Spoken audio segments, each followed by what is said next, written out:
Hi guys, ഇന്ന് നമ്മൾ കാണാൻ പോകുന്നത് ഓണത്തിന് വെയർ ചെയ്യാൻ പറ്റിയ ഒരു അടിപൊളി സെറ്റ് ആണ് കേട്ടോ. നമുക്ക് ഡീറ്റെയിലായിട്ട് നോക്കാം. ഇതിന്റെ ഫാബ്രിക് വരുന്നത് കോട്ടൺ സിൽക്കിൽ വന്നിരിക്കുന്ന മെറ്റീരിയൽ ആണ് കേട്ടോ. ഇതിനകത്ത് ഫുൾ ആയിട്ടും ബനാറസി വീവിങ്സ് ആണ് പോയിരിക്കുന്നത്. നെക്ക് പോർഷൻ വരുന്നത് സെയിം കളർ പാറ്റേൺ ഉള്ള ത്രെഡ് ഡിസൈൻ ആണ് കൊടുത്തിരിക്കുന്നത്. സീക്വൻസും കൊടുത്ത് ഹൈലൈറ്റ് ചെയ്തിട്ടുണ്ട്. ടോപ്പ് ഫുൾ ആയിട്ടും നല്ലൊരു ഭംഗിയുള്ള റൗണ്ട് ഡിസൈൻ കൊടുത്തിട്ടുണ്ട്. ടോപ്പിനകത്ത് വന്നിരിക്കുന്ന സെയിം തന്നെ ഡിസൈൻ സെന്റർ പോർഷനിൽ കൊടുത്ത് ഹൈലൈറ്റ് ചെയ്തിട്ടുണ്ട് ദുപ്പട്ടയിൽ. ഇതിന്റെ ലൈനിങ് അവൈലബിൾ ആണ്. കോട്ടൺ മെറ്റീരിയൽ ആണ് ബോട്ടത്തിന്റെ ഫാബ്രിക് കൊടുത്തിരിക്കുന്നത്. ക്രീം കളറിലാണ് ബോട്ടം വന്നിരിക്കുന്നത്. സെയിം തന്നെ കളർ പാറ്റേണിലുള്ള ലൈനിങ്ങും പ്രൊവൈഡ് ചെയ്തിട്ടുണ്ട് കേട്ടോ. നെക്സ്റ്റ് ഡിസൈൻ വരുന്നത് ഇതാണ് കേട്ടോ. ഇതിനകത്ത് ഗോൾഡൻ കളറുള്ള വീവിങ്സ് ആണ് പോയിരിക്കുന്നത്. ത്രെഡ് ഡിസൈൻ തന്നെയാണ് ഇതെല്ലാം വന്നിരിക്കുന്നത്. പ്രിന്റ് അല്ല കേട്ടോ. നമുക്ക് വാഷ് ചെയ്ത് യൂസ് ചെയ്യാൻ പറ്റും. ഓണത്തിനൊക്കെ ഇത് സ്റ്റിച്ച് ചെയ്തിട്ട് നല്ല ഭംഗിയായിരിക്കും. നെക്സ്റ്റ് കളർ ഇതാണ്. ഈ ഒരു പാറ്റേൺ എല്ലാം വരുന്നത് ഓഫ് വൈറ്റിലാണ് കേട്ടോ. നമ്മൾ ഓണത്തിന് വെയർ ചെയ്യാൻ പറ്റി കൊണ്ടുവന്നാണ്.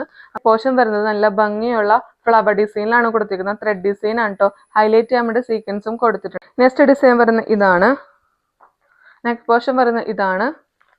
ദുപ്പട്ട വരുന്നത് ഇതാണ്. കോട്ടൺ സിൽക്കിൽ വന്നിരിക്കുന്ന അനുസരിച്ച് മറ്റേത് കാണിച്ചത് പ്രീമിയം കാറ്റഗറിയിലുള്ള ഒരു ഫാബ്രിക് ആണ് ഇത്. ഓണത്തിനൊക്കെ നമുക്ക് ഇത് സ്റ്റിച്ച് ചെയ്ത് പെയർ ചെയ്ത് യൂസ് ചെയ്യാം. അടിപൊളി സെറ്റ് ആണ്. ഇതിന്റെ റേറ്റ് വരുന്നത് 699 ആണ്. ലൈനിങ്ങോട്ടുള്ള ഈ ഫാബ്രിക് എന്തുകൊണ്ട് വെർത്താണ് ഇത്. ഏതെങ്കിലും ഡിസൈൻ നിങ്ങൾക്ക് ഇഷ്ടപ്പെട്ടെങ്കിൽ ഡാറ്റ DM ചെയ്യുക. താങ്ക്